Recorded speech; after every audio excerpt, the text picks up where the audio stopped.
All right, guys. Excited to have Devon Kerr back on the podcast, the busiest man in U.S. soccer. I think that's fair to say. That's probably pretty close, right, Devon? I mean, I'd have to say it's close. I'm trying to figure out at what point in time does it go from busiest to most psychotic for accepting all of the work. Certainly busy, great problems to have. Honored that so many teams, organizations, and certainly networks are kind enough to have me on a regular basis. I have definitely found a fondness for more caffeine-based drinks. We'll put it that way. So give us your schedule for this weekend. You obviously got us on the Sunday national TV game, Oakland, Sacramento. I'm assuming you got a Saturday night MLS game. I am. I have 2 Saturday MLS games. MLS has ventured into the Remy Productions, doing games from studios, kind of all that congestion that I referenced because I'm also involved in college soccer, still the national voice for USL. The national schedules are backloaded for USL this year, pretty heavy, and college is obviously only in the fall. So it actually helps me with the MLS Remys to get a couple of them in my back pocket, if you will, early on. Helps alleviate some of that pressure. So I'm doing Atlanta, Nashville at 2:45 on Saturday. I will then turn around and the late game, which I believe is at 9:15 for me, I'm doing Dallas and San Diego. So 2 very fun matchups. Then we'll do you guys on Sunday. And then we turn around to midweek Open Cups, and I couldn't tell you what city I'm in next weekend. I barely know what I'm having dinner for tonight. So, well, then I mean, let's dive right in, man. That is a wild weekend. I'm not going to ask you any questions about what I should do with my fantasy MLS team this weekend, so we'll leave that aside. But I want to talk about this Sacramento-Oakland game coming up on Sunday. Will you be wearing a Darth Vader costume? What's the plan? Are you guys doing any Star Wars-related May 4th things? You know, just so I can give you a little tour around the studio, and I apologize to everybody at home that my audio is not what it's supposed to be. There's a whole backstory on that. You and I will have fun sometime. I'm a Star Wars fanatic, like obsessed with Star Wars. Any chance that I get to be involved on the Star Wars theme nights, I do it. I got a really cool one from Orlando City here. Robin Janssen, one of my favorite center backs. Obviously, rocking the Mandalorian gear. Chicago Fire did one a couple of seasons back. Love the Stormtrooper. Yes. That's one of my dudes right there. And then, is the third one in here? The third one is not in here. Sorry. San Jose did one earlier this year, and they were kind enough to send something my way. Some really cool artists locally that produce some one-of-a-kind posters, and I got in on that. If I could wear something on air, I would. I don't know how CBS is going to approve that in the budget, number one, and number two, as to whether or not they're going to be overly excited that Mike and I have helmets on. Me, maybe, but Mike's got the pretty face, so we can't hide that. Yeah. Let's get into the game, though, man. I'm excited, and if you don't mind, maybe I'll ask you a few questions about San Jose next week as well. We go into this Oakland. This is a Sacramento team who got a win last weekend in the Jägermeister Cup, has kind of dealt with some bad luck, some unfortunate finishes, games that should have been 3 points ended up in 1. But just take me through what your perspective has been of watching Neil Collins take over this Republic side. So I would say that all in all, number one, Sacramento fans probably a little bit. Oh, I probably can't use that word. They're a little hesitant, a little shy, we'll say. I was going to add a weapon to that. That's probably not the best idea, though. Based upon the way that last year finished, kind of slow heading into the playoffs, and maybe very similar thoughts, some PTSD about their inability to put the ball in the back of the net, certainly close games out. While I can understand that viewpoint, I actually see a lot of progression within the group. And I saw the progression there even before they started to get players back. Desmond's coming back, Jared Timmer's coming back, certainly Roro Lopez and his entrance into the mix. I see the team works the ball better between levels now over the past couple of matches. We'll get Roro specific in a minute, but a lot more of what I saw early on was isolated, where the right side was playing well. It didn't have the complement on the left. We saw some good play in the midfield. The strikers were in absentia. The back line was in absolute disarray, but you had really good goalkeeping. I feel like there's been more of this perfect synchronization over the past couple of games. Now, obviously, it hasn't been perfect because the results haven't followed. I do think that there's a mentality shift here that's been lacking for the team for quite some time. And that's where Neil Collins eventually, it's going to get ingrained into these guys. His record speaks for itself historically.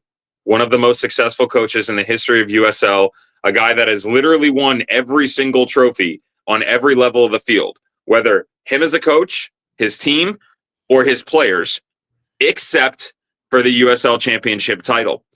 And the never say die attitude with the pieces that are here, that kind of let's go and attack the game. You gotta grab a bull by its horns, however you want to phrase it.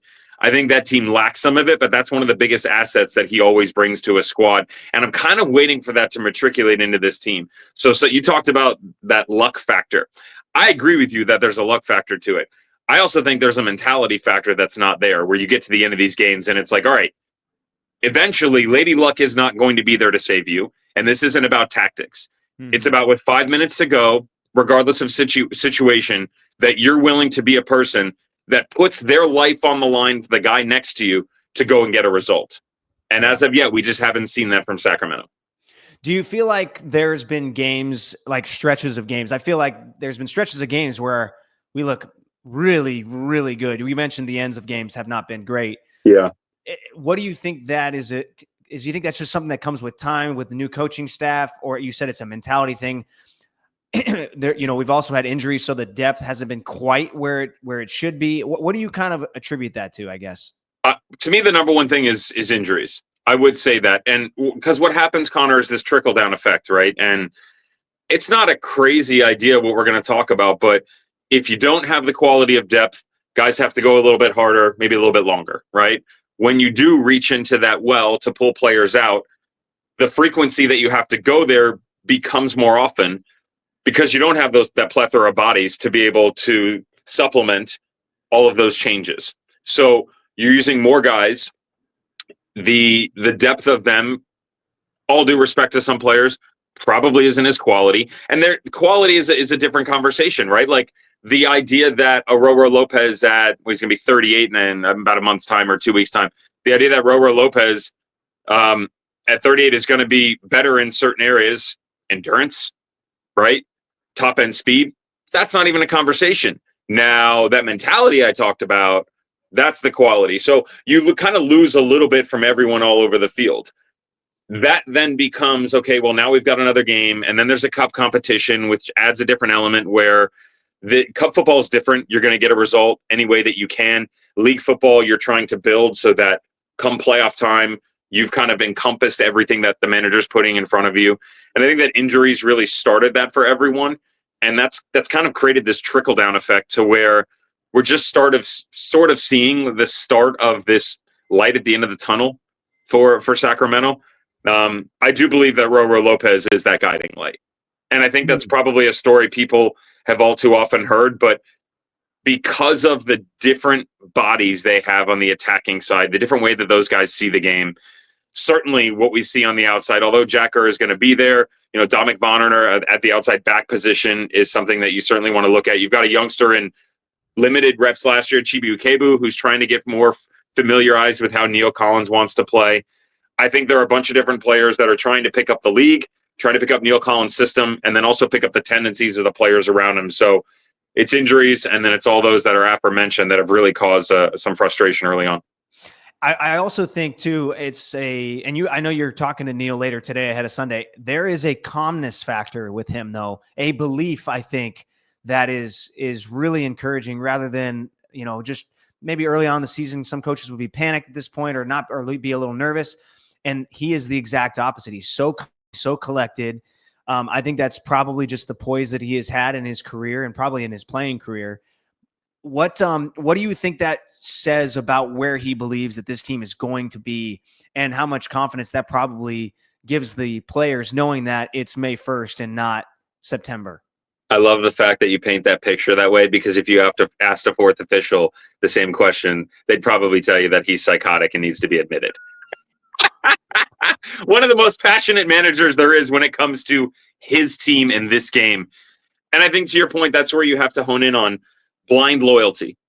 Neil Collins, I think, is the perfect blend of old school mentality and new age manager, where from a tactical standpoint is always challenging himself and challenging players.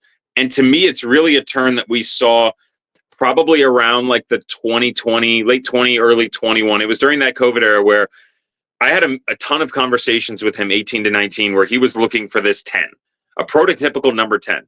And if you watch the evolution of his teams, it went from I need that guy to I need this team. I need players to be able to do this. So he didn't hone in on one player in a specific position, and he adapted tactically. Those adaptations allowed him to chase personnel within his systems that were much more versatile in their ways. But because he was willing to give guys trust in multiple areas, that also gave them more reps, which then the player turns around and looks at the manager and goes, hang on a second here.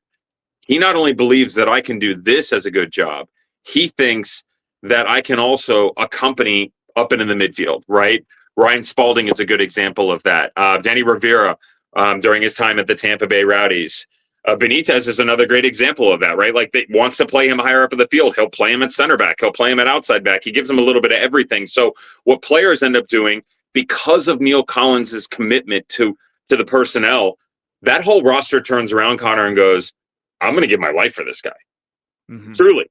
And people at home think I'm crazy when I make statements like that, but I promise you, like, the phrase sell out is something that was inbred into me as a young player, where, like, if that person's going to go to war and put their body on the line, what's your excuse for not doing it for them? Yeah. And so the architect of all of this says, I'm going to do this. Who's with me? If the other team's in the way, if he's got familiarity, if he's got friends, Neil Collins doesn't give a you know what. He's going to make sure that everybody's on the sideline and in that dressing room and in that organization is taken care of, because the personal side of him knows that the relationships extend far further than the 90 minutes in the white lines. To me, that's one of the biggest things that he's been able to cultivate when it comes to his success, is the ability to reach the inner person. Because all due respect to the managers around here, Connor, anybody can go find talent. I mean, it's trying to find a way to dig into that person's soul and get not even 110, but like 150% out of them. And then you find a way to do it in multiple positions on the field. He gives you blind loyalty. Those people give you full-fledged freedom with their soul and what they're willing to do for you. And I mean, there's a lot of guys who, after talking to Neil, just wanted to come to Sacramento. I mean, Ryan Spalding, Lewis Jameson, both guys mentioned the exact same thing of how awesome it is to play for him and how they just wanted to play for him. And that is incredibly descriptive of exactly kind of how he is as a manager. So I'm excited to see that continue to grow. We go into Sunday, we go into a team like Oakland playing at the Coliseum, a little bit of a different venue for them this year. What should we expect from Oakland going into this match, a game that they are always fired up for, and I'm sure will be very fired up for this Sunday? Oakland's a tricky one right now. You know, I like the roster overall in terms of the possibility of them being a playoff team. So much so that if they can raise their level of consistency, Connor, it's a team that is a fringe top 4 team. I believe that. I also look at them, and this is probably something people have heard in the past about this team, as being a fringe playoff team. So they've toyed with a couple of different lineups. They've certainly toyed tactically with different variations of what their back line should look like, whether from a tactical standpoint or personnel. I think the key to all of it, to me, comes down to what's going on in the midfield and the front line. And not necessarily because of goals. I say that because the level of pressure that this team is capable of bringing seems to be more consistent over the past couple of games. Now, that's ironic considering the fact that they've lost 2 of 3. But defensive errors when you are making the error, right? Kind of similar to Sacramento letting goals in where they just have slip-ups at the end of the games. That's not the opponent breaking them down and getting the better of you. That's you in a certain moment going, you know what? I missed the mark there. We messed up. And I see a lot of that at Oakland right now. So forget who's in goal. They rotate there, although Kendall McIntosh is the preferred number 1. Sinistera is a big key for me in the midfield. You know, them unlocking him into this hybrid 10 role that allows the midfield 3 to vary side to side. I really like the relationship up top with Wolfgang Prentice and Peter Wilson. I think their pressing patterns are really impressive. That 5 right there, as well as the near-sided wingback. I talked about that front line in the midfield. If they get those pressing patterns right, that's where all of their success comes from. And it's funny because it's actually the defensive side for them, mid to high up on the field, that's unlocking offensive opportunities. When they get it wrong, when they're a little bit slow, it just puts the whole machine under too much pressure. And that's where they start to concede. And it was much more frequent early on in the year where they were conceding space and opportunities. Now it feels like, I think they're probably about 80% of the way there. Midfield wise, that bodes really well for Sacramento, especially with the way that they can convolute and use the wide areas. That puts a lot more pressure on Oakland. But if Oakland plays the game up high and they're consistent, that's where I get a little bit scared, given the personnel that they've showcased. Are you doing the San Jose game on Wednesday? I don't know the answer to that. Please hold. I can tell you right now. And if not, we can still talk about it. Yeah. No, I know. I just was thinking, I was like, you're not. I am not. This is a passion project this week. So when the Open Cup schedule comes out, our executive producer is kind enough to, let's say, lean on me a little bit about what game or games I may or may not want to be involved in. Obviously, some of them are being broadcast on national television, CBS Sports Network. I actually chose 2 non-televised games. Reason being, I chose Charleston Battery at DC United. I like the upset factor. I also like the storylines of the fact that one of the most decorated Division II players in college history, you could say, in Troy Lesane, who played at the College of Charleston, whose stadium is where, at Patriots Point, where the Charleston Battery play, is now the head coach of DC United. I just think it's a really cool story. Zach Prince, his assistant, played for the Battery as well. And Charleston's playing well. DC is not. USL over MLS. I think it'd be a cool upset. The other one is, I love St. Louis City, and I'm an Omaha, Nebraska, born and bred native. Union Omaha, Dom Casciato at St. Louis City. I don't think the upset's as much as likely in there. That's probably like a 100-1 odd, but still a fun one for me. So no, I am not on the game, but I do like San Jose and their turnaround. You do like San Jose, yeah? That's what you're saying. So let me ask you about San Jose. Obviously, Sacramento's beat them in 2 straight years. I 100% think that is on their mind. Like, I know Bruce Arena, new regime. They're playing much better to start the season. They're at home, which the last two times they've been on the road. Last year's game that they lost to Sacramento was a wild one for them to lose. Just to put all that into perspective, you feel San Jose is a significantly better club than they have been in years past? It's not even close. Okay. They've been shut out once this year against, one of the most organized teams in MLS, Minnesota United. Eric Ramsey has that team well drilled, and defensively, they're near impossible to break down. Top 5 statistically. If I'm not mistaken, I believe they've scored multiple goals in 6 matches now in all competitions. They fly on the attacking side. It's insane, man, truly. And I think the cool thing about them is they do it in such a wide variety of ways. They can play build-up ball where they drop 5 in the midfield. They can box it and make a 6-man box, make you work. They can turn into a little bit of a diamond. They'll play 3 up top and stretch the game. Christian Espinoza is still one of the best distributors of ball from the wide areas. Selfishly, I wish I could get him and Jack Kerr matched up against each other, but they share opposite sides of the field. But it's kind of that type of profile of player, guys that are doing work on both sides. There's a lot of familiarity within this group that Bruce Arena utilized to his advantage, 4 seasons ago now, to set the points record in MLS. I like the team. I think that certainly they've had their fair share of injuries early on as well, which is why they've worked through a lot of kind of not so great moments, we'll say. A very different battle. Heated, emotional. Chicharrongo is still involved. Joseph Martinez. There's way too much firepower on this team, and it kind of makes you wonder how much pressure Sac is going to have to sustain, considering the games from the past and the way that they've gone about their business in Open Cup and how Neil Collins wants to play. So I got to ask you this, and I don't know, this is a little bit of a touchy subject, but it's kind of a funny question. Like, John Fisher's got his foot in a few city boats right now. One of them being Sacramento with the A's, and with San Jose, obviously owning the Earthquakes. How does he handle this game in terms of mentally? Figure out a way to have multiple TVs in the owner's box, and don't show any loyalty. I know. I'm just kidding. I'm just kidding. I had to ask.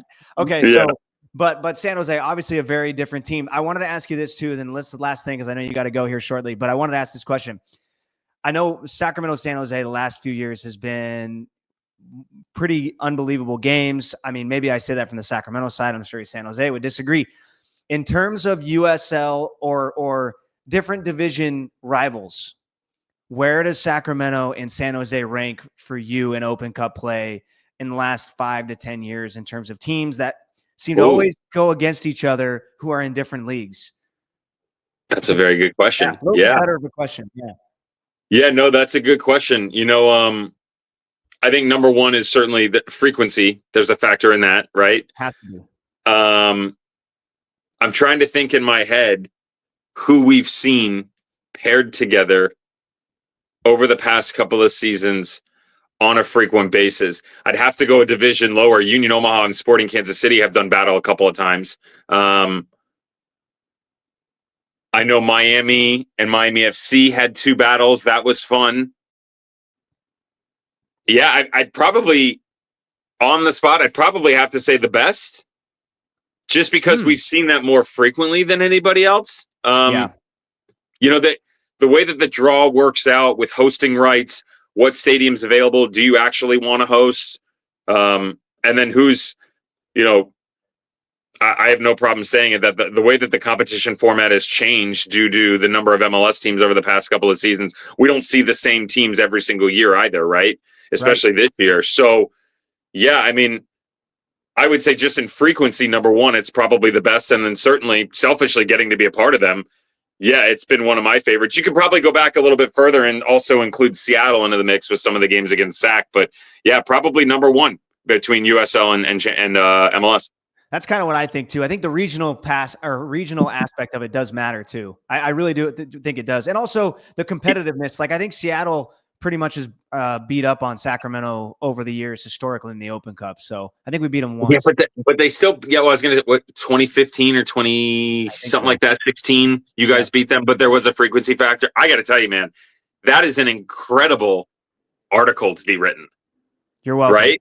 Yeah. I'm not saying it's you, but are you kidding me? I can barely put words together on air. You want me to put something in print? The keyboard hates me for a reason. I'll talk to the cup.us and see if I can get a producer credit or something. Smart, man. Hit Josh Hackala up. They do such a great job, man. That's a great shout, though. Yeah, I love that thought. Okay. All right. Well, I appreciate it. Hey, well, thank you. I know you got to run. You got 75 different things to do today ahead of this weekend. Excited you're on the call for the Sunday afternoon game on CBS Sports Network, Oakland, Sacramento. And if you're wearing a Darth Vader outfit, I'll be even more excited. So thanks, Connor. Appreciate you having me, buddy. Best of luck. Man. We'll see you. See you, dude.